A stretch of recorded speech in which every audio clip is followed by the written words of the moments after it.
2 Coríntios, capítulo 5, verso 18. Ora, tudo provém de Deus, que nos reconciliou consigo mesmo por meio de Cristo e nos deu o ministério da reconciliação. Paulo expressa neste 5º capítulo de sua segunda carta aos Coríntios a obra da reconciliação feita por Deus.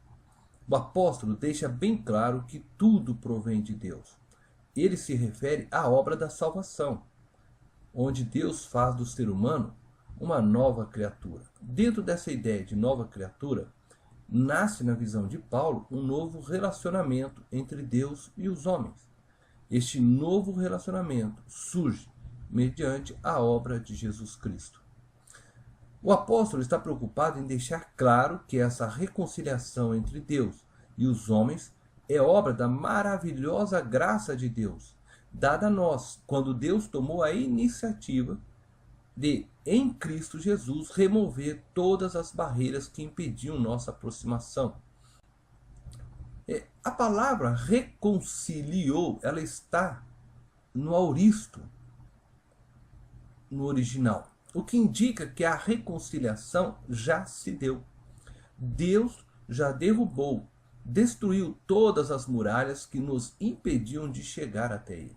Entretanto, quando lemos que Deus nos deu o ministério da reconciliação, fica evidente que este processo conciliatório, embora já tenha sido feito por Deus, ainda não está finalizado.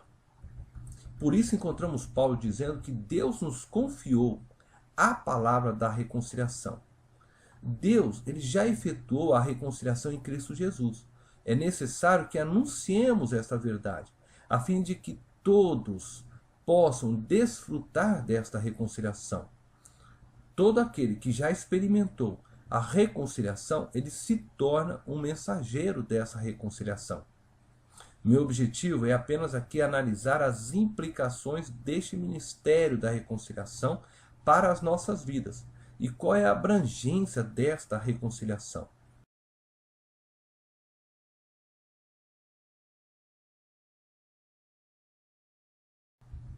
O primeiro ponto que eu quero destacar é o significado de reconciliação. A palavra grega para reconciliação é a palavra katalasso.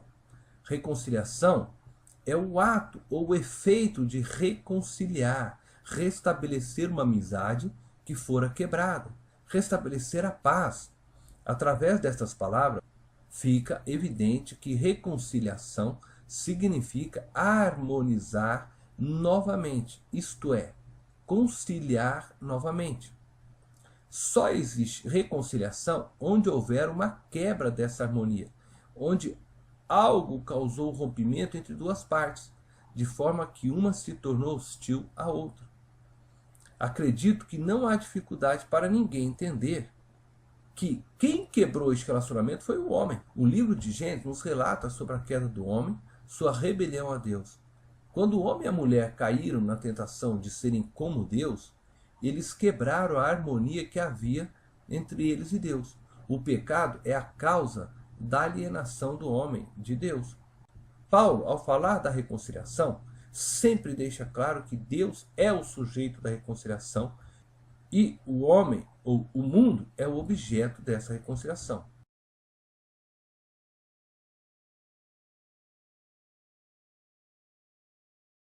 O segundo ponto que eu gostaria de destacar é a dimensão dessa reconciliação. Ao falarmos da dimensão da reconciliação, precisamos compreender que estaremos aqui analisando a dimensão da salvação. Em Cristo Jesus, Deus estava salvando somente o homem ou estava salvando toda a sua criação? Se Deus estava salvando apenas o ser humano, podemos cair na tentação de pensar que a reconciliação é apenas entre Deus e os homens.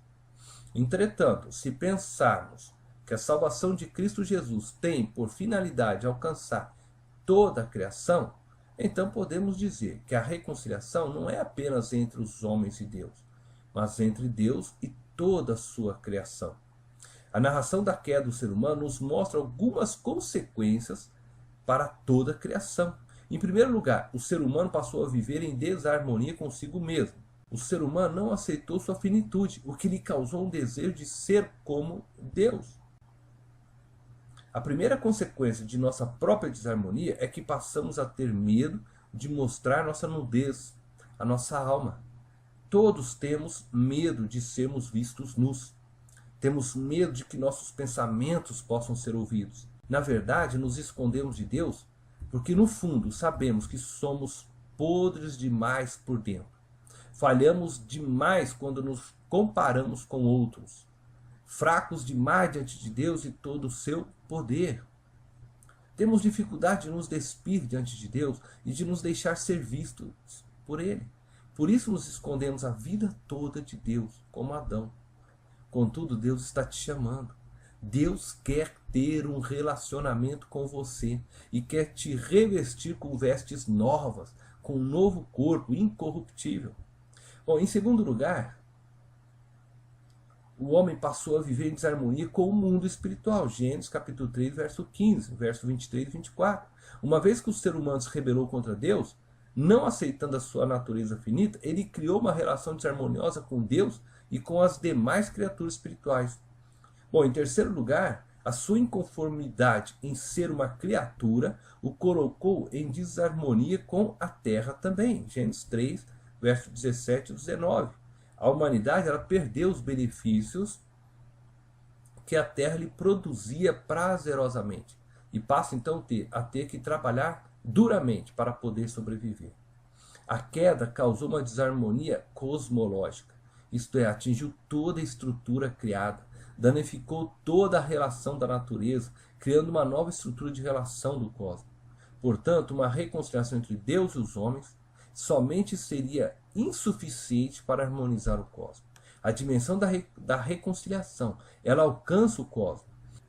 A salvação que resulta da vida, morte e ressurreição de Cristo, ela não só tem um alcance que afeta o pessoal social, mas também afeta o cósmico.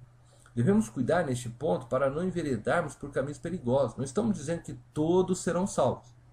A salvação que nos foi dada em Cristo Jesus só será experimentada pelos que crerem.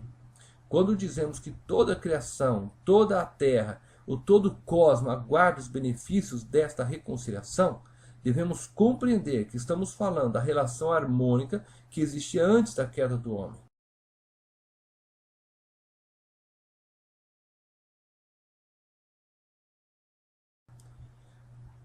Bom, o terceiro ponto que eu quero destacar, as implicações do ministério da reconciliação para a igreja. Bom, Paulo, em sua segunda carta aos Coríntios, diz que Deus estava reconciliando consigo o mundo, não imputando aos homens as suas transgressões, e nos confiou então a palavra da reconciliação. 2 Coríntios capítulo 5, versículo 19.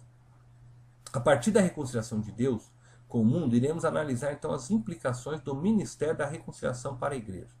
A igreja deve ser a portadora do ministério da reconciliação. Este ministério deve ser tão abrangente quanto foi a obra da reconciliação que Jesus Cristo efetuou na cruz.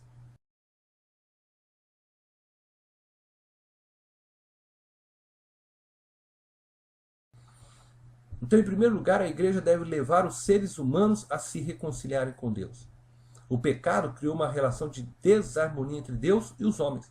Contudo, Deus já realizou a obra da reconciliação por meio de Cristo Jesus. O conflito entre Deus e o ser humano também pode ser entendido como a causa do conflito que ocorre no interior do homem. E uma vez que o homem perdeu o sentido de sua existência ao se rebelar contra o seu Criador, passou a ter um conflito interno. O ser humano perdeu a direção, perdeu o sentido claro de sua existência e se tornou um ser ambíguo, cheio de impulsos conflitantes. Somente na reconciliação com Deus o homem consegue superar sua crise interior. É somente na aceitação de ser finito, de ser dependente de Deus, que o homem consegue enxergar claramente seu dever ou o sentido de sua existência. Cabe à igreja anunciar a mensagem da reconciliação, levando o ser humano a desfrutar da paz com Deus que já lhe foi proporcionada em Cristo.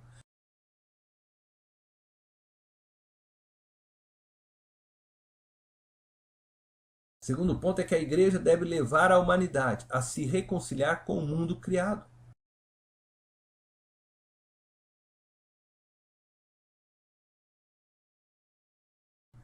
E isso passa primeiro pela reconciliação com seus semelhantes. Uma das grandes bênçãos da reconciliação com Deus é que esta promove uma reconciliação entre os homens. Em Cristo somos chamados para amar aqueles que continuam negando a obra da reconciliação, porque Deus se reconciliou consigo em Cristo. Somos chamados para anunciar a eles a obra da reconciliação. A igreja deve unir todos os povos. A igreja deve lutar pela igualdade das raças. A igreja deve lutar pelo direito das mulheres. A igreja deve lutar por tudo aquilo que é justo, pois toda injustiça é falta de compreensão da reconciliação feita por Deus em Cristo. Nossa ética não deve ser de domínio sobre nosso semelhante e nem sobre a criação, como veremos também em nosso próximo ponto, mas deve ser uma ética de responsabilidade e cuidado.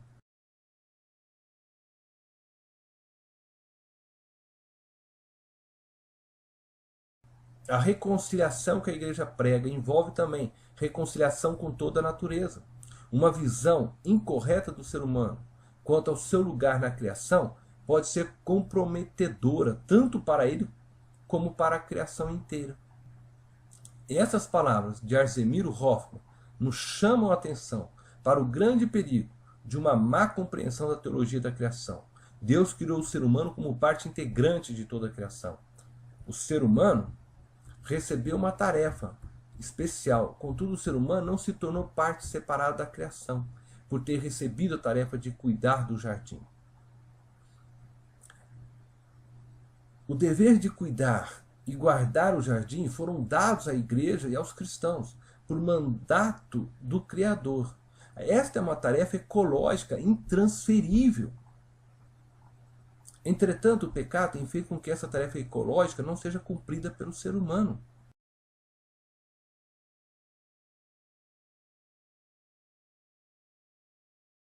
E eu quero fechar dizendo que a reconciliação, ela é sem dúvida a mais importante obra que Deus fez pelo homem. E é verdade que essa não poderia existir sem a justificação. Contudo, nos aproximamos de Deus, porque sabemos que agora estamos novamente reconciliados com Ele. A reconciliação, ela nos tornou amigos de Deus e nos convoca a proclamarmos isto ao mundo e aos homens. A reconciliação dá a nós um sentido de existência. Afinal, existimos para glorificar a Deus e não poderíamos glorificá-lo sem que houvesse uma reconciliação. Sim, somos ministros da reconciliação, chamados para dizer ao mundo que Deus nos perdoou e nos chama a viver em comunhão com Ele. A reconciliação nos coloca em igualdade com todos os seres humanos, nos faz um, pois todos fomos reconciliados em Cristo Jesus. Todos foram atraídos para a cruz em Cristo. Não há mais escravos, nem livres, não há mais negros, pardos, brancos, não há mais distinções em Cristo. Todos nos tornamos um por meio da cruz. Fomos lavados pelo mesmo sangue, batizados no mesmo Espírito. Estamos reconciliados. A reconciliação nos faz enxergar a importância do mundo, da natureza, da criação, de Deus, pois nos faz compreender que Jesus reconciliou com Ele o mundo e pôs ordem ao cosmos. Tudo era perfeito antes do homem cair na tentação. Entretanto, após a tentação, tudo saiu da ordem. A natureza sofre com essa desordem. Mas em Cristo teremos uma nova terra, um novo céu, uma nova ordem. Cristo reconciliou todas as coisas. Hoje é o momento de vivermos essa reconciliação. É hora de reconhecermos que em Cristo somos todos irmãos. Não há rico nem pobre, não há negros nem brancos, não há judeu nem gentil. Estamos todos do mesmo lado. Precisamos despertar-nos para juntos lutarmos por um mundo melhor. Salvemos a natureza, salvemos os rios, salvemos os mares, os homens, os animais. Conciliados, harmonizados, viveremos melhor. Lutemos para viver hoje a reconciliação que Cristo conquistou para nós na cruz. Deus te abençoe.